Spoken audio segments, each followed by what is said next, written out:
xalqi dardini gapirdi. Hech ham xalqi dardini emas, o'zini dardini gapirdi. Patinkasini tagi yirtiq ekan. O'shani dardini gapirdi bo'ldi. Uni xalqi dardi edi bu deb, ana ijtimoiy ong tarqatadiganlar, zehn kontrol qiladiganlar uni tarqatdi. Jimshart uslubi bu. Agar o'lib ketganda edi, zo'r bo'lardi, miting bo'lardi, ko'chaga odam chiqarishlik uchun yaxshigina ozuqa bo'lardi. Yem. Ana shuning uchun ham aytamiz, bugungi kundagi saroy bular kaltakesaklar bular. Kaltakesakdan yomon ham bularni bugungi kunda qilayotgan ishlarini ko'ryapmiz saroy mullalarni. Ish fikri hukumatni musulmonlarga qayrash. Yo'q narsadan vahima chiqarish. Haligi hozirgi zamonda saroy mullalardan ko'p eshitasiz, provokatsiyaga uchmasligimiz kerak biz. Ular ayni shuni istayapti bizdan. Hamma gapda ana shu narsani ko'tarib chiqaveradi bular. Rasululloh so'kilsa ham ular ayni shuni istayapti, hozir biz indamay turishimiz kerak deydi. Mana giylar namoyish qilsa ham ular ayni shuni istayapti, biz indamay turishimiz kerak deydi.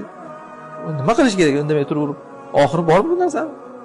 Mana shu ayni kaltakesakda ish shunaqa demoqchiman.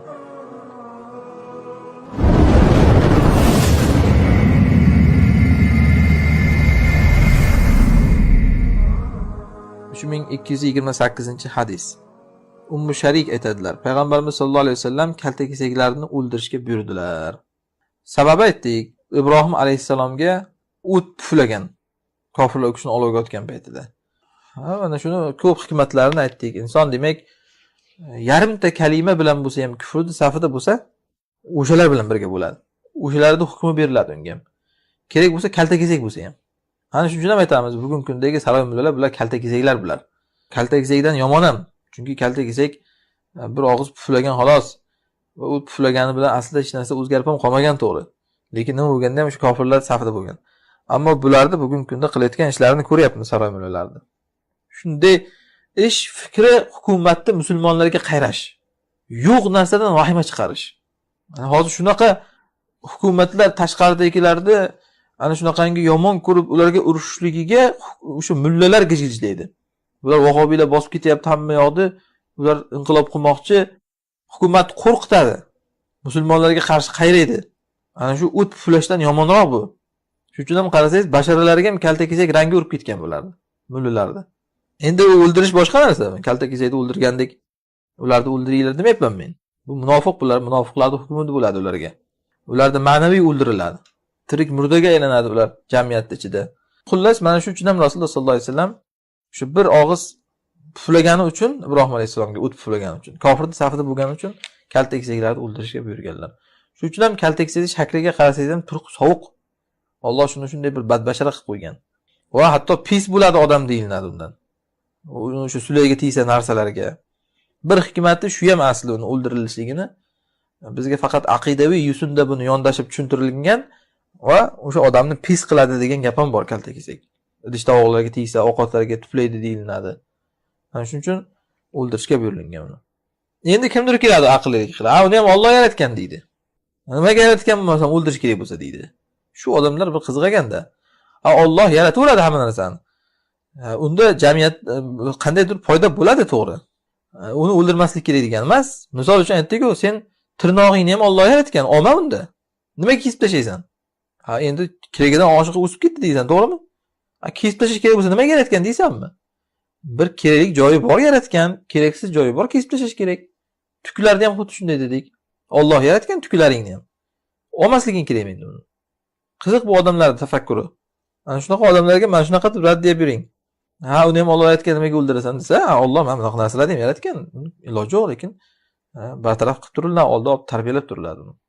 Shu 1229-hadis Abu Hurayra radhiyallohu anhudan. Rasululloh sollallohu alayhi vasallam aytdilar: "Man qatala wazaghan fi awwali darbatin falahu kaza wa kaza hasana, wa man qatalaha fi thaniyati falahu kaza wa kaza adna min al-ula, wa man qatalaha fi ad-darbati ath-thalithati falahu kaza wa kaza hasana adna min alladhi dhakarahu fi al-marrati ath-thaniya." Kim kaltakesakni birinchi zarbada o'ldirsa deganlar, unga palon-palon ajr hasanot. Kim ikkinchi zarbada o'ldirsa, unga palon-palon hasanot deganlar, avvalgidan kamroq lekin. Kim uchinchi zarbada uni o'ldirsa, unga palon-palon hasanot deganlar, u ham ikkinchisidan kamroq. Ya'ni qancha tez o'ldirsangiz, shuncha ajringiz ko'p bo'lar ekan xullas.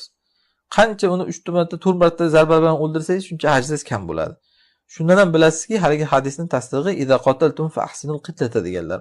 O'ldirsanglar yaxshilab o'ldiringlar degandek, kerak bo'lsa o'limga mahkum bo'lgan jonivorni o'ldirishda ham mana uni xumordan chiqish uchun o'ldirmaymiz biz, alam olish uchun undan. Iloji boricha oson o'ldirish kerak buni. Azob bermay bittada o'ldiring, sezmay qolsin. Imkon bo'lsa shu ushlab uni haligi boshidan bir majaqlash kerak, u sezmay ham qoladi shunda. Qancha azob berib, oyog'ini uzib yorib, dumini uzib yorib o'ldirsa, shuncha ajr kamayadi. 3230-hadis. Oysha radhiyallohu anha aytadilar, Rasululloh sollallohu alayhi vasallam aytdilar, vazax haqida, kaltakesak haqida. Al-Fuwaysiqa, u fosiqcha u deganlar. Ya'ni kichkinagina bo'lib buzg'unchi u deganlar. Buzg'unchiligi nima dedik? Ovqatlarga, idish-tovoqlarga tuplab ketadi. Pis tarqatadi odamlarning ichida. 3231-hadis. Saiba Mavlatil Fakih ibn Mughira aytadilar. U kishi Oysha onamizning oldiga kirsalar, uylarida nayza turibdi Oysha onamizni. Ya mu'minin, nima qilasiz buni deganlar. Aytganlarki, kaltakesaklarni o'ldiramiz bu bilan deganlar. Nayza bilan sanchib o'ldirgan ekanlar-da. Chunki Payg'ambarimiz sollallohu alayhi vasallam bizga xabar qilganlar. Ibrohim alayhisalom olovga otganlarida yerda qanday hasharot, jonivor bo'lsa, hammasi olovni o'chirmoqchi bo'lgan ekan, haligi suvni tashigan ozginadan bo'lsa ham. Ammo kaltakesak unday qilmagan ekan. Chunki olovga puflab turgan ekan albatta. Yonib ketsa endi bo'ldi endi deb.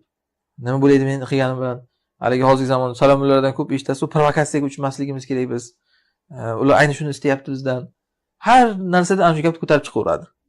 Uyingga o'g'ri kelib tahdid qilsa, seni tasavvur qilgin. Olib chiq uyda nima bo'lsa desa. Bo'lmasam o'ldiraman desa. Unda ham shunday deysanmi, provokatsiyaga uchmasligimiz kerak hozir biz. O'g'ri ayni shuni istayapti bizdan. O'ldirib ham ketaveradi kerak bo'lsa bu deb. Beraversam hamma narsangni.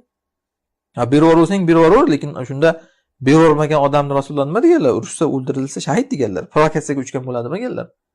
Hamma gapda ana shu narsani ko'tarib chiqaveradi bular. Rasululloh so'kilsa ham ular ayni shuni istayapti, hozir biz indamay turishimiz kerak deydi.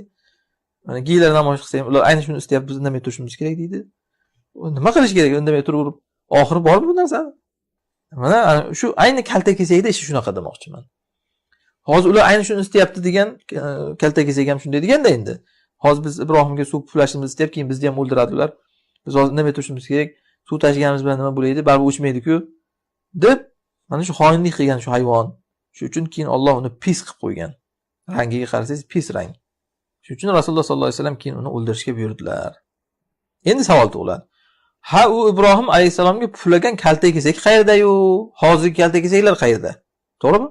Ana shu dalilki inson jinoyat sababdan bolasiga uradi uni jazosi. Ko'rdingizmi? Bu birov gunohini ko'tarmaydi degan Allah taziru vaziratu mizra ukhra oyatiga teskari emas. Ko'taradi birov gunohini agar inson ana shunaqa bolalariga shu narsani ogohlantirib ketmasa. Bolalariga ham bolalari ham uni yo'lidan yursa, shuni jazosi unga ham keladi keyin bolalariga ham. Uradi. Mana kaltakesaklar bo'lmasam u o'lib ketdi Ibrohim alayhisolamga puflaganlari. Lekin ular hozirgilar ham shunaqa tabiat. Zarar kunanda. Ana shu uchun shularda ham o'sha ota bobosiga tobiy hukmi beriladi.